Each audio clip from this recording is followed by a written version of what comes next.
Konnichiwa, mabuhay! We are a Filipino family who are living in Japan for almost 20 years and now decided to move back in the Philippines by faith. This is our story. Join us in our journey.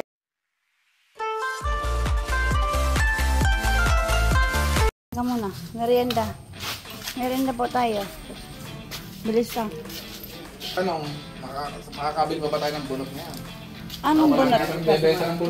Anong bunot? Yung mga net na kuhan, yung net. Anong klaseng bunot? Lubid yun, yung mga benta ng lubid. Bunot nga na, yung... Po sila ng shutter.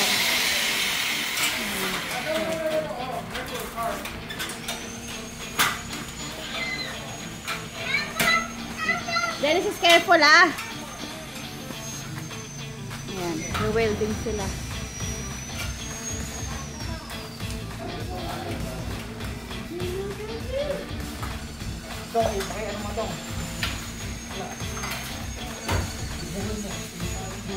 Kinakabit po nila yung shutter ng bakery.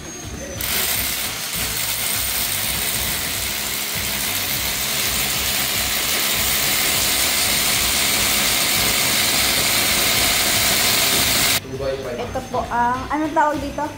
Ready? Ito yung cabinet. Ikakabit doon sa dulo. Ang table. Abot. Yan. Pag ano sige. Ito abot mo yan.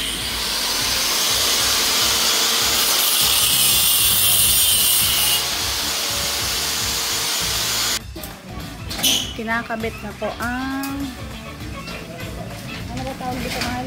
Shutter. Shutter ng bakery. Sige. Tingnan natin.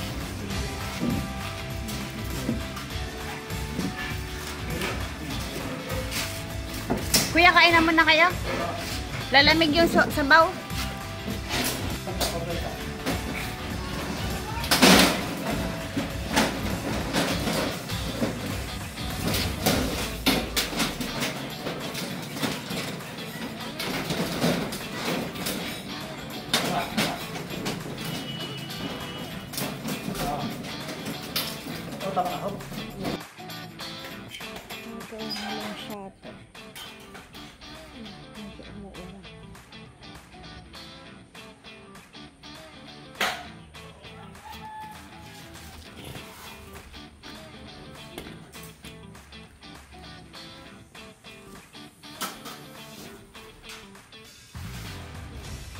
So, ayan.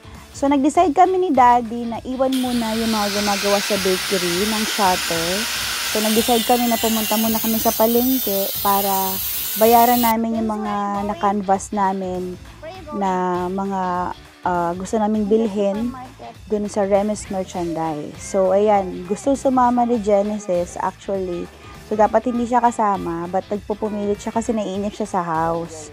But, hindi nga kami makaalis-alis dahil nga medyo umaambon. Tapos, yung in-order namin sa Shopee na helmet ni Genesis ay hindi pa dumadating.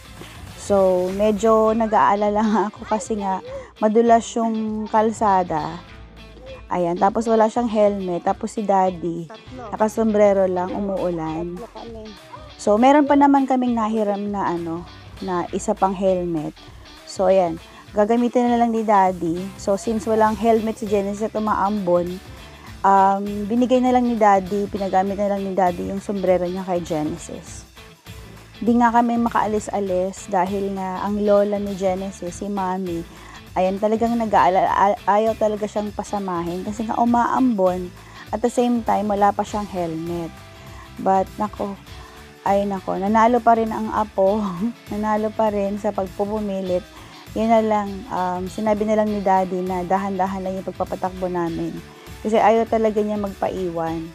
So, ang kagandahan dito sa nahiram naming scooter is open yung parang sa harap niya. So, pero may tayuan talaga si Genesis. Scooter kasi itong hiniram namin dun sa churchmate namin. Kaya, ayan, kahit ayaw, yan, nakasama pa rin si Genesis. Actually, malaking tulong itong nahiram namin na scooter dun sa aming churchmate.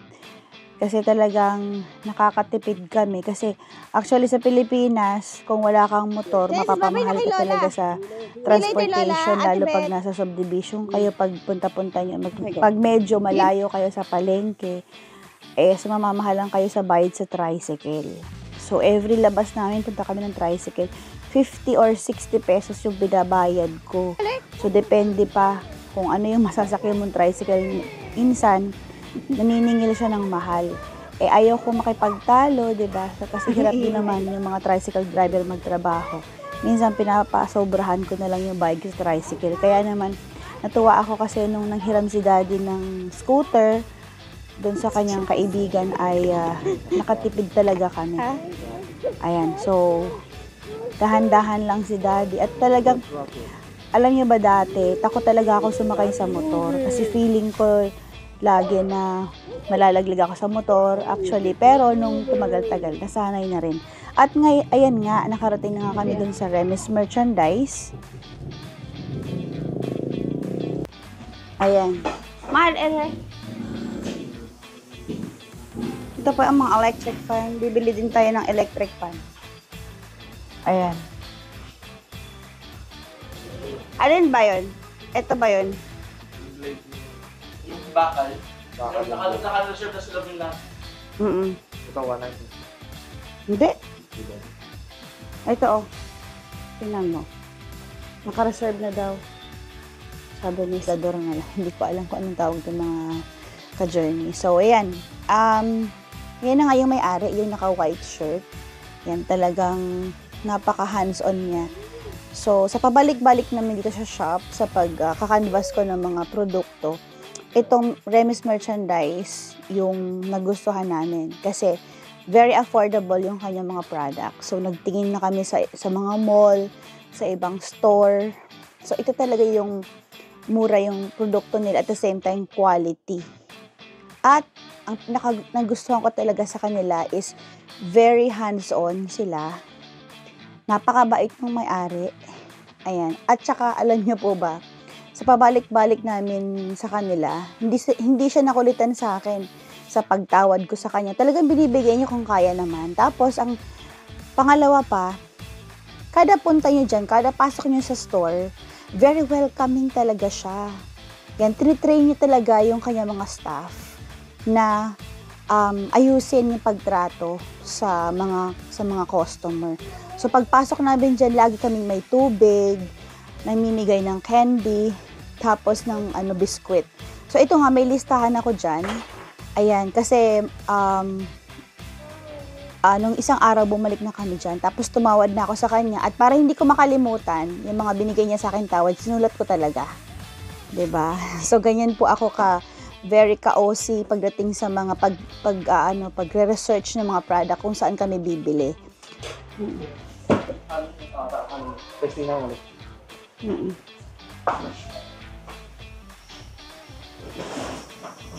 Ito yun.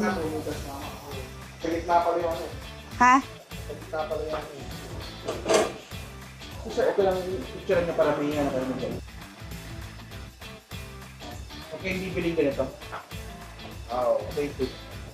Or yung gamit namin ito, ito yung gamit siya na ito. Wala po sa color. Hindi yung tapos pag mapicture. Saludo talaga ako dito sa may-ari ng Remis Merchandise. Kasi alam niyo po ba na talagang kahit sa pag-i-explain ng kanyang mga binibentang produkto, ay alam niya po. Hindi talaga siya magugulangan ng kanyang mga empleyado. At talagang very down to earth talaga itong may-ari ng Remis Merchandise dito sa Cabanatuan. Kaya naman, sabi ko sa kanya, ibigyan mo ako ng malaking discount at every time na may kailangan ako sa bakery, sa'yo ako kukuha. Yan, diba? Napakabait niya talaga. At marami akong natutunan sa kanya, sa pabalik-balik ko doon sa shop niya, na bilang isang may-ari, kailangan talagang ikaw yung pinakamagaling, diba? Sa mga produkto mo, kailangan alam mo yung i-explain sa customer.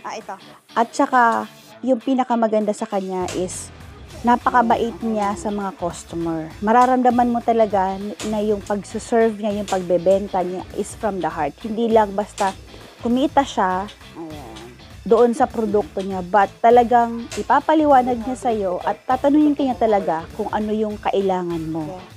Yan, ibibigay niya yung the best na produkto na kayang-kaya mong bilihin, di ba? Hindi siya namimilit. So, ayan nga. So, sabi niya, testing din namin yung itong electric fan, which is nagustuhan ko kasi hindi lahat, di ba, ng store i-offer na i-testing yung product. So, hindi talaga sila nagmamadali. Bibigyan ka talaga nila itong Remis merchandise ng lahat ng oras para maipaliwanag sa iyo na maganda yung produkto nila. Sir, so ang advice ko muna sir, tanggalin mo na yung Medyo lumayo nga kami dyan ni Genesis kasi nga itong kamay, itong hélice ba tawag dyan, is hindi po siya plastic, ano siya, yero. Kaya pag natanggal siya dun sa pinakaano niya, motor, baka biglang, di ba, matamaan kami ni Genesis. Kaya lumayo-layo muna kami dun sa kanya. Sabi ko nga din kay Daddy, medyo lumayo siya kasi delikado. But sabi naman nung may-ari, very safe po kasi in-screw niya naman ng maayos.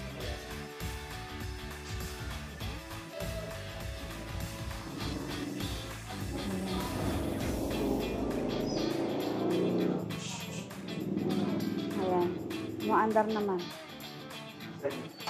At saktong-sakto naman yung pag-uwi namin. Tapos na ikabit yung shutter dun sa bakery. Kaya talagang napakasaya. Hook, hindi naman. Naaabot-abot. Baka biglang dumiretso kasi hindi ko maabot. Ha? Oo. Baka biglang...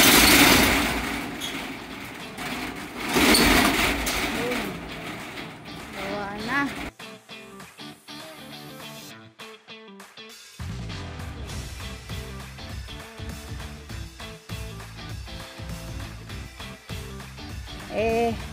Hindi pa pala gawa eh. Ay!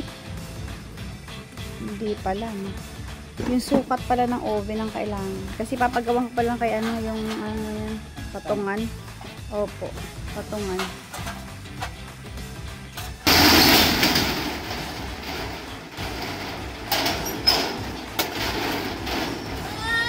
Go, halika. Moving.